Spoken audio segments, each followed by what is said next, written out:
Guys, banyak banget dari kita yang bilang Malaysia tuh merdeka cuma hadiah dari Inggris saja. Tahu enggak Anda bahwa Indonesia ini adalah satu-satunya negara di dunia yang merdeka karena mengusir penjajah. Malaysia diberi hadiah oleh Inggris. Tidak betul itu guys. Saya dengar ada orang menyebut bahwa kemerdekaan tanah Melayu ni, dia kata merdeka cara tak gentleman. Pasal apa dia kata macam tu? Takkanlah kita ini tak ada yang berjuang. Memanglah meja rundingan itu adalah merupakan titik akhir kepada satu siri perjuangan yang begitu panjang. Kalau tuan-tuan sekalian, kalau anda kata kita menyerah, mungkin kita tak jadi masih lagi Islam kuat di sini. Tapi pahlawan-pahlawan kita, ulama-ulama kita, sultan-sultan waktu tu lawan, kan? Syahid lawan, tombang. Itu yang ada istilah-istilah patah sayap bertongkat paruh, namun menyerah tidak sekali. Itu kan semua pepatah-pepatah Melayu kita, kan? Kita kena maklum, kena ingat, dulu sebelum 1820, Malaysia dengan Indonesia tak wujud. Ini adalah alam Melayu. Bismillahirrahmanirrahim. Assalamualaikum warahmatullahi wabarakatuh. Berjumpa kembali dengan saya guys, Timelek TV. Macam mana kabar kalian semua? Mudah-mudahan dalam keadaan sehat walafiat, dipermudahkan segala urusannya dan semoga dilancarkan rezekinya. Amin amin ya rabbal alamin. Oke teman-teman semuanya, bagi teman-teman yang tengah meniaga, bagi teman-teman yang tengah berusaha mencari nafkah untuk keluarga, saya doakan selalu semoga diberikan rezeki yang melimpah oleh Allah Subhanahu wa taala, diberikan rezeki yang tak terduga-duga guys, dan semoga diberikan rezeki yang barokah. Amin amin ya rabbal alamin. Namun apapun situasi kita guys, mari kita selalu berupaya untuk selalu bersyukur, terima apa adanya guys, karena dengan banyak bersyukur itu bertanda bahwa kita ridha akan ketentuannya, dan dengan banyak bersyukur mudah-mudahan apa yang telah Allah berikan akan Allah tambah, yaitu keberkahannya guys.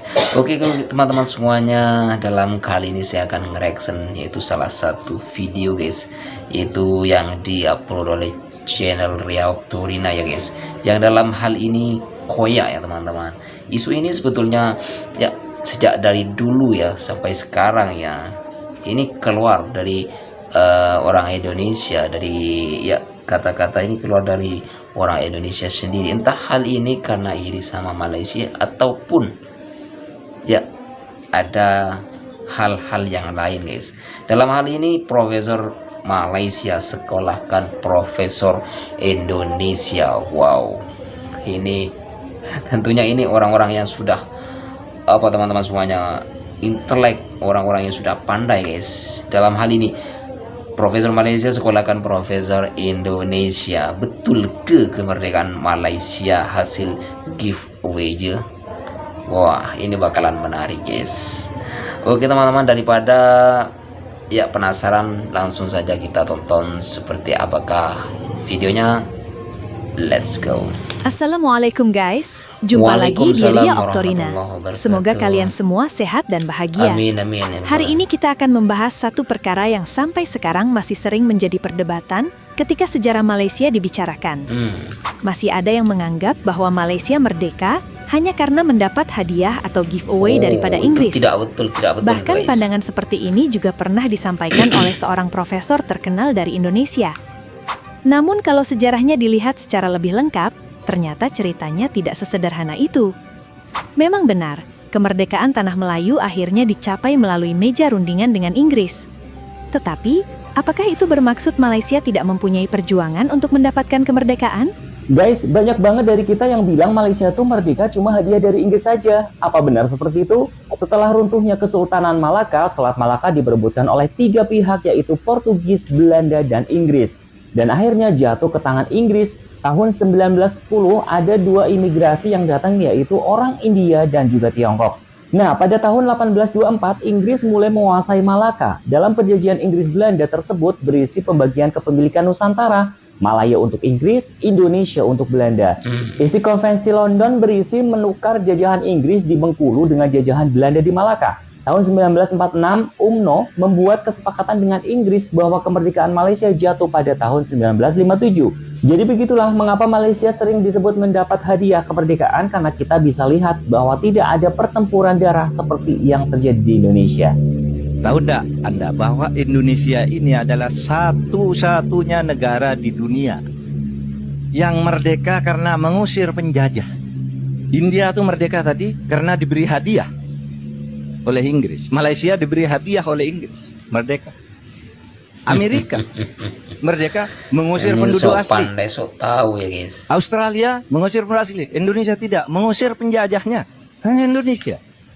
Saya dengar ada orang menyebut bahawa kemerdekaan tanah Melayu ni, dia kata merdeka cara tak gentleman. Sebab dia kata kita merdeka ini di meja rundingan. Tidak seperti kebanyakan negara yang merdeka dengan pertumpahan darah perjuangan. Saya pun pelik. Pasal apa dia kata macam tu? Takkanlah kita ini tak ada yang berjuang. Memanglah meja rundingan itu adalah merupakan titik akhir kepada satu siri perjuangan yang begitu panjang. Sebab kalau akhirnya tidak ke meja rundingan, bagaimana kita nak tanda tangan perjanjian kemerdekaan itu? Nak sign di mana? Takkan atas perahu kot. Jadi kena cari juga meja. Tetapi sebelum daripada itu, malah sejak daripada kejatuhan Kota Melaka pada Ogos 1511 lagi, bangsa kita telah pun bangun untuk berjuang menghalau penjajah itu. Bermula dengan penjajah Portugis yang datang pada 1511. Dengan gerakan-gerakan pembebasan yang dikepalai oleh Bendahara Paduka Raja. Dan selepas daripada itu silih berganti, kita pun tahu, kita baca dalam sejarah. Selepas Portugis 130 tahun, datang Belanda 180 tahun, kemudian datang Inggris pula lebih daripada 100 tahun. Kemudian daripada itu datang Jepun, silih berganti. Dan orang Melayu, nenek moyang kita tidak pernah reda dan diam. Jadi itu sebab saya katakan, kalau nak bercakap soal perjuangan, perjuangan kita itu begitu panjang. Titik akhirnya tentulah pada tahun 1956 itu. Dan 1957 kita istihad kemerdekaan itu. Tapi seolah kenapa tak ada dekat Malaysia? Kita kena maklum, kena ingat, dulu sebelum 1820, Malaysia dengan Indonesia tak wujud. Ini adalah alam Melayu. Apabila dibuat pecah perintah oleh Perjanjian London yang diketuai oleh Raffles pada tahun 1820, maka berpecah Indonesia dan Malaysia. Justru banyak data-data kita tidak ada di sini dan ada di bahagian Indonesia dan Sumatera. Kerana kita ini kawasannya, kawasan tempat laluan, pelabuhan, relau-relau besi banyak. Dan satu lagi, berapa kerat kita nak cari ke atas bukit gunung tu? Data-data bangsa kita orang Melayu ni duduk atas gunung, duduk atas bukit. Banjaran Titiwangsa itu adalah kota-kota ataupun istana-istana tua yang ditinggalkan. Kita tahu itu. Orang Melayu kita bukan tiru. Orang Melayu terus melawan. Portugis tak tahan sampai Belanda datang 1641. Tak tahan Portugis. Orang Melayu kita degil lah. Melawan ni. Kalau tuan-tuan sekalian, kalau anda kata kita menyerah, mungkin kita tak jadi masih lagi Islam kuat di sini. Tapi pahlawan-pahlawan kita, ulama-ulama kita, sultan-sultan waktu tu lawan. Syahid lawan, tombang. Itu yang ada istilah-istilah patah sayap bertongkat paruh namun menyerah tidak sekali. Itu kan semua pepatah-pepatah Melayu kita. Kan? Kalau takut di lambung ombak, jangan berumah di tepi pantai. Kan? Sampai kurun Belanda menguasai kawasan sini. Sampai kurun ke-18, negeri Belanda ditawan oleh Perancis, Napoleon Bonaparte dekat sana tu. Eropah berlaku perang, negeri Belanda ditawan oleh Napoleon Bonaparte. Raja Belanda lari pergi ke British. Jadi Belanda tak ada negara. Macam mana status negara-negara Belanda di seberang laut? Jadi Belanda kata, British daripada Perancis ambil, kau ambil lah. Itulah British datang ke tanah Melayu. Dia bukan datang menjajah mula-mula. Dia Belanda bagi daripada kena ambil Perancis kan. Sebab dia tak ada negara lah. Itulah dia orang datang 1811 dia orang datang sampai 1819 macam tu. Sampai Belanda, Napoleon Bonaparte kalah, Belanda ada negara balik. Jadi Belanda pun dah establish negara dia balik. Belanda minta balik pada British negara seberang laut. BT kata, waktu kau tak ada negara, kau bagi aku. Mana boleh senang-senang kau nak ambil. Dibuatlah perjanjian Anglo-Dutch 1824. Suka-suka dia bagi Sumatera, Tanah Melayu tu, Kepulauan Riau, semua Belanda, daripada Singapura ke atas dibagi pada British. Itulah terpecahnya kita tu. Raja Melayu di Lingga, bendahara di Pahang, Temenggong di Johor. Apabila dipecahkan macam tu, maka terpecahlah sultan dan juga maknanya bendahara, pemerintah dan juga Temenggong. Temenggong ni macam polis ataupun tentera yang pegang tentera. Tu kena pecah, dia suka pecah-pecah dia 1824. Tapi orang Melayu tak maknanya tak mengalah lawan, tuan-tuan sekalian. Melayu antara Malay Archipelago ni yang paling keras kepala adalah Melayu Semenanjung. Melayu Semenanjung Riau tu paling tak menyerah, tuan-tuan sekalian. Melayu Bugis, Sultan Hasanuddin menyerah dengan Belanda. Itu yang ketika Sultan Hasanuddin menyerah dengan Belanda, pahlawan-pahlawan Bugis macam tak ini mati. ceritanya sangat detail Kita kuat ya lagi, guys. kenapa kita menyerah? Tapi dia ada alasan dia sih, apa pun kita tak tahu kan? Itu pahlawan Bugis mencari raja yang masih tidak menyerah. Antaranya Raja Melayu kita yang sini. Itu Bugis datang tolong Raja-Raja Melayu sebab dia nak lawan Belanda. Sebab Belanda tu penjajah. Sebab tu dia datang kemari. Etnik Bugis Melayu datang ke sini sebab Raja Melayu yang paling pengak kepala.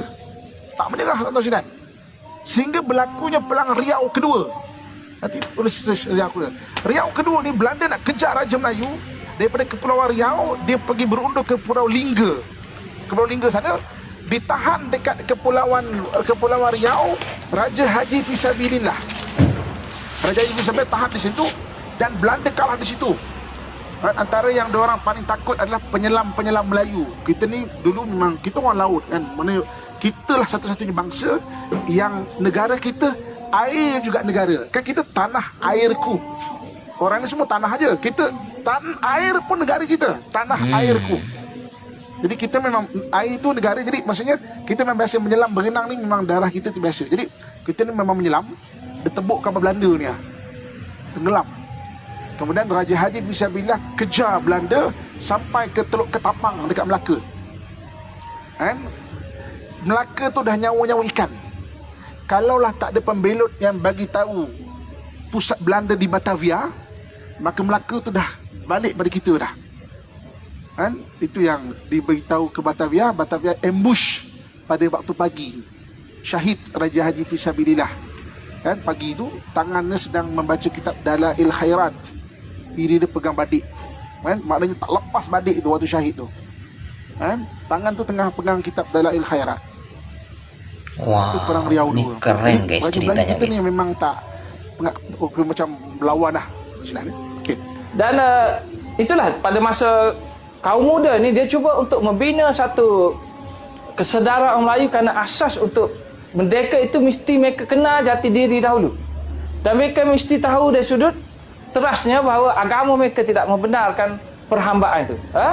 Nak menentang penjajah tak mungkin kerana proses yang berlaku sebelum itu telah pun menyebabkan mereka telah ditindas, diperangi dan sebagainya. Jadi nak membentuk masyarakat itu, ini adalah satu cabaran yang paling besar. Dalam konteks masyarakat sudah kehilangan kepimpinan dan juga masyarakat pada masa itu telah dilanda oleh budaya hedonisme yang sangat teruk. Pemimpin Melayu mana pergi? Mereka ini telah pun hanyut, telah pun terdedah dengan elemen barat dan sebagainya. Lahir daripada sekolah barat memang macam tu sifat dia. Kebanyakan macam tu lah. Dan mereka ni hanyut. Tarian, joget, anda tengoklah siapa yang terlibat dengan benda macam ni. Pelacuran, candu sangat luas pada masa itu. Dan jadi bisnes British. Dalam keadaan masyarakat macam tu, lahirlah pemikir-pemikir ni yang telah mencetuskan idea-idea baru. Apa yang kita sebut sebagai proses reformasi ini sebenarnya adalah satu idea untuk kembali semula pada ke belakang. Dia sebenarnya bukan pergi ke depan, dia menoleh ke belakang. Dalam erti kata yang lebih progresif lagi. Bahawa kita mesti kembali pada akar dia, Islam tu. Tinggalkan perkara khurafat, kena baiki diri.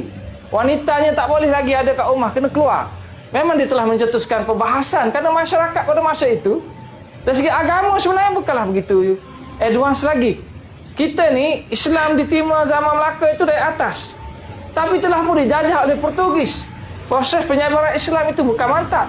Masa Melaka ni minat Arab masih Islam lagi.